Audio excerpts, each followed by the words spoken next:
మీ జాతకం ఎలా ఉంటుందో తెలుసుకోండి. వెంటనే జేకేఆర్ గురుగారి అపాయింట్మెంట్ తీసుకోండి.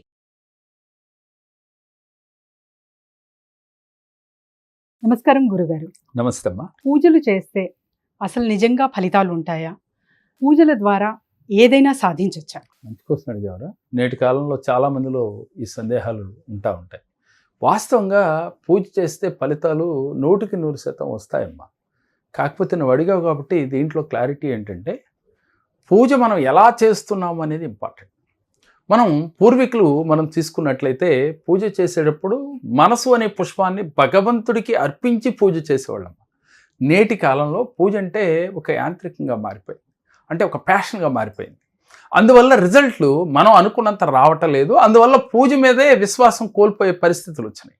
కాబట్టి పూజ చేసేటప్పుడు ఎప్పుడూ కూడా మీరు నమ్మకము అనే దాంతో చేస్తే, భగవంతుడు మీ ముందు కూర్చుని ఉన్నాడు అంటే, నా ముందు నువ్వు ఎలా అయితే కూర్చుని ఉన్నావమ్మా, భగవంతుడు కూడా అక్కడ కూర్చుని ఉన్నాడు, నేను చెప్పే మాట వింటున్నాడు, నేను అడిగింది ఆయన ఇస్తున్నాడు అనే భావనతో చేయాలి.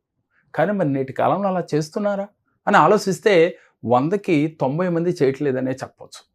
మరి మెజారిటీ పీపుల్ ఎప్పుడైతే 90 మంది అలా చేయటం లేదో రిజల్ట్ రావటం లేదు. ఎప్పుడైతే రిజల్ట్ రావటం లేదో ఏళ్ళలో విశ్వాసం కోల్పోయి మనకి పూజల వల్ల ఫలితాలు వస్తాయని మీకులాగా క్వశ్చన్, అంటే జనాల్లో క్వశ్చనే మీరు అడిగారు, ఇదే క్వశ్చన్ రేజ్ అవుతా ఉంది.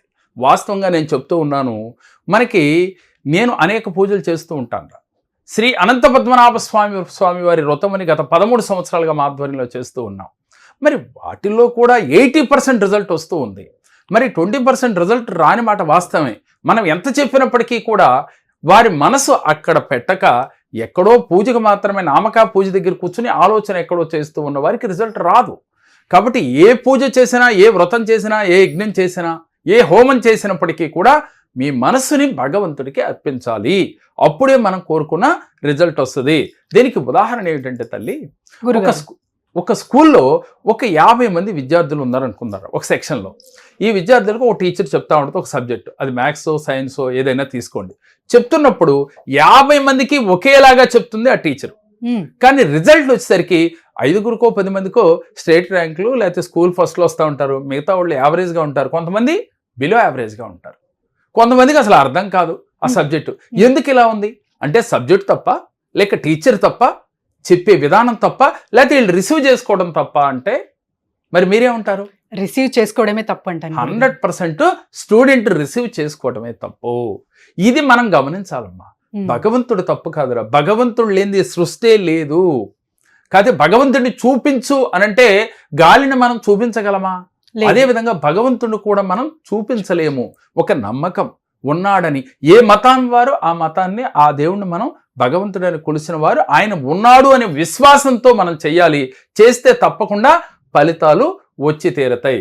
ఇలాంటి ఉదాహరణలు అనేకమైనవి. కాకపోతే ఏంటంటే మనం క్వశ్చన్ చేసుకోవాలి, భగవంతుడు ఉన్నాడా, నేను పూజ చేస్తే ఫలితం వస్తుందా, హోమంతో మనం హోమాలు చేస్తే మన ఫలితాలు, మన కోరికలు తీరతాయా అని అనుకునేవారు ఎప్పుడైనా ముందుగా మీరు ఇలా ఉంటే అది ఎందుకు అలా జరుగుతుంది, ఇది కూడా అంతే. అంటే ఒక స్కూల్లో విద్యార్థి లాగానే మనం కూడా పూజ చేసేటప్పుడు బిలో యావరేజీ పూర్ అని మనం ఎలా అయితే వీళ్ళని డిసైడ్ చేశామో, పూజ చేసేటప్పుడు కూడా మనసు పెట్టి చేసేవాళ్ళు కొంతమంది, అంటే ఆలోచన ఎక్కడో పెట్టుకుని పూజలో కూర్చుని మమ అనుకునేవాళ్ళు కొంతమంది ఉన్నారు.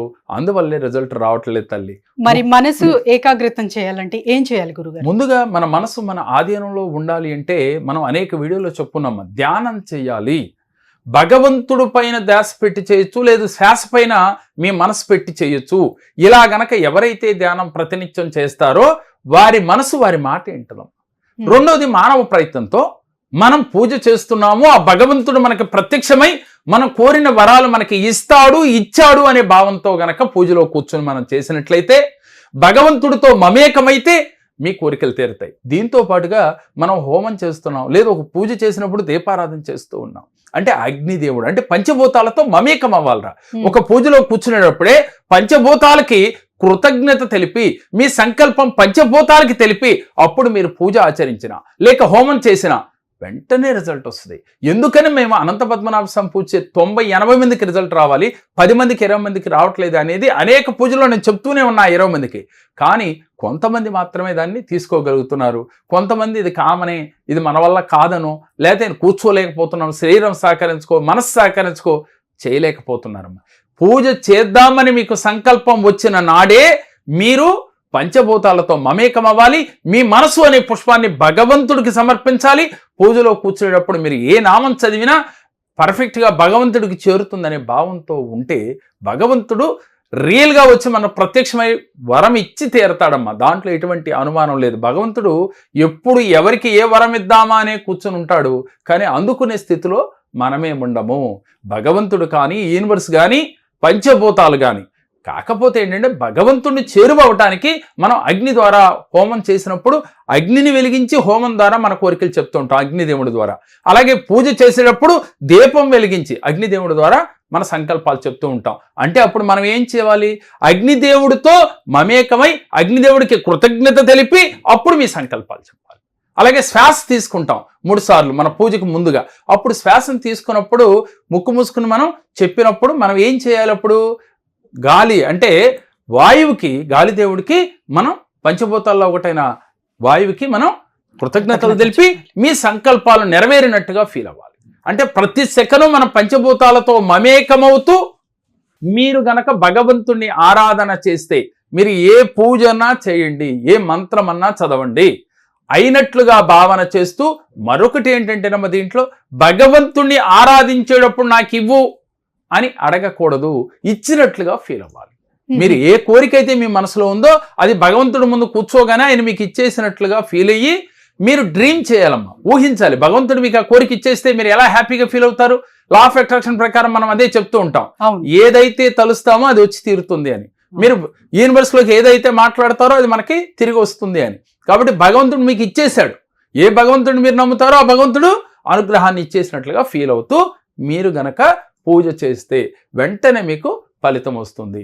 రెండవది ఏంటంటేనమ్మా, భగవంతుడిని ఆరాధించేటప్పుడు ముఖ్యంగా మనం నేర్చుకోవాల్సింది ఏంటంటే, నాయన నాకు ఈ కోరిక తీరిస్తే నేను నీకు తలనేలాలు ఇస్తాను, లేదంటే మీ దేవాలయంకి వస్తాను, నేను దర్శనం చేసుకుంటాను. ఇలా ముందుగా భగవంతుడితో బేరాలు ఆడకూడదు. మీరు విశ్వాసంతో భగవంతుడి దగ్గరికి వెళ్ళినప్పుడు ఇంకా బేరాలు ఏంటమ్మా? మీకు ఆయన ఇస్తాడు, ముందు నువ్వు వెళ్ళు. ఆయన ఏంటి? ఒక పవర్ఫుల్, ఒక మెగా పవర్. అటువంటి భగవంతుడి దగ్గరికి నువ్వు వెళ్ళి బేరం ఆడటం అనేది కరెక్ట్ కాదు. మనం చేస్తున్న మొట్టమొదటి తప్పు. భగవంతుడి దగ్గరికి వెళ్ళి శరణు వేడి ఇచ్చినట్లుగా భావన చేసి మీరు అప్పుడు పూజ చేయండి.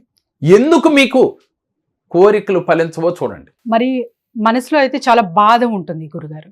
సో ఒక ఏదైనా సమస్య తీరాలి అంటే ఆ బాధనే గుర్తుకొస్తూ ఉంటుంది. అవునమ్మా. మరి సమస్య తీరినట్టు ఎలా ఊహించగలం? రైట్ రా, నువ్వు అడిగిన క్వశ్చన్ బాగుంది. ఇది ఏంటంటే లా ఆఫ్ అట్రాక్షన్ దీనికి ఏం చెప్తా ఉంటుంది అంటారమ్మా, సమస్య తీరినట్లుగా ఎలా ఊహించాలంటారా, నీ బాధల్ని అప్పుడే నీళ్లు తీసుకుని చేతిలోకి భగవంతుడు పాదముల దగ్గర వదిలేయాలమ్మా. పూజలో కూర్చోబోయే ముందే దీపారాధన చేసిన తర్వాత నీకున్న అప్పుల బాధలు కావచ్చు, మానసిక బాధలు కావచ్చు, అనారోగ్య సమస్యలు కావచ్చు, ఎన్ని నాకు తీరిపోయినాయి, భగవంతుడు నాకు ఇచ్చేశాడు అని చెప్పి 3 సార్లు నీళ్లు వదిలేయాలి. మీకు ఒకటి గుర్తుందో లేదమ్మా, మన పెద్దలు ఒక మాట అంటారు, నేను నీళ్లు వదిలేశాను కాడికి నాకు ఎటువంటి సంబంధం లేదని. ఇనే ఉంటారు కదా ఈ మాట. అక్కడ ఎందుకన్నారు ఆ మాట అంటే, అతను తప్పు చేశాడు కాబట్టి, అతను నాకు నచ్చలేదు కాబట్టి అతనికి నాకు సంబంధం లేదు అని. అదే విధంగా మిమ్మల్ని బాధిస్తున్న ఈ యొక్క చెడు గుణాలని ఈ రోజు నుంచి నాకు సంబంధం లేదు, నేను నీళ్లు వదిలేశానని భగవంతుడు పాదముల దగ్గర వదిలేయాలమ్మా. అప్పుడు నీకు వాటికి సంబంధం లేకుండా మీ మైండ్ ఫ్రెష్ అయిపోతుంది, ప్రజెంట్లో ఉండగలుగుతావు. అప్పుడు నువ్వు భగవంతుని ఈ విధంగా ఆరాధన చేయాలి. మరి ఇలాంటి సమస్యలతో చాలా మంది బాధపడుతూ ఉంటారు. అవునమ్మా. మరి మిమ్మల్ని సంప్రదించాలంటే ఎలా? ప్రతి రోజు కూడా ఆన్లైన్ అపాయింట్మెంట్స్ ఉంటాయమ్మా. ప్రతిరోజు కూడా ఆన్లైన్ అపాయింట్మెంట్స్ ఉంటాయి, ఆఫ్లైన్ అపాయింట్మెంట్స్ ఉంటాయి. అలాగే ముఖ్యంగా మనం మనీ మంత్ర క్లాస్ కూడా చేస్తూ ఉన్నాం ప్రతి నెలలో. ఎవరైతే ఆర్థిక సమస్యలతో బాధపడుతున్నారో, మానసికంగా బాధపడుతూ ఉంటారో, అలాగే వాళ్ళు ఉజ్వల భవిష్యత్తు కోసం ప్రయత్నాలు చేస్తూ ఉన్నవారు, ఎన్ని ప్రయత్నాలు చేసినా జీవితంలో సక్సెస్ కాలేదు అనుకున్నవారు పర్సనల్ అపాయింట్మెంట్ అన్న తీసుకోవచ్చమ్మా. అలాగే ప్రతి నెల మనం జరుగుతున్న ఆన్లైన్ క్లాస్ అంటే మణి మంత్ర క్లాస్లో కూడా జాయిన్ అయ్యి వారి జీవితాల్లో అద్భుత ఫలితాలు పొందవచ్చు తల్లి. ఈ అవకాశం ప్రతి నెలలో మన మణి మంత్ర క్లాస్ ఉంటుంది, ప్రతిరోజు పర్సనల్ అపాయింట్మెంట్స్ ఉంటాయి. కాబట్టి ఏదైనా కానీ వారు ఒక్కసారి అప్రోచ్ అయినట్లయితే వాళ్ళ లైఫ్లో ఆర్థిక సమస్యల నుంచి బయటపడవచ్చమ్మా, అనారోగ్య సమస్యల నుంచి బయటపడవచ్చు, మానసిక సమస్యల నుంచి బయటపడవచ్చు, జీవితంలో వారు అనుకున్న గోల్స్ ఈజీగా కూడా రీచ్ అవ్వచ్చు. ధన్యవాదాలు గురుగారు. నమస్తే తల్లి. నా పేరు మహేశ్వరి. నేను ఇదివరకు చాలా సమస్యలు ఉండేదాన్ని, కానీ జేకే సార్ దగ్గర వచ్చిన దగ్గర నుంచి కూడా చాలా సమస్యల నుంచి గట్టెక్కాను. నేను అన్ని విధాలా చాలా మంచి జరిగింది నాకు. అందుకే నా పిల్లల గురించి కూడా మళ్ళీ నేను సార్ దగ్గర వచ్చాను.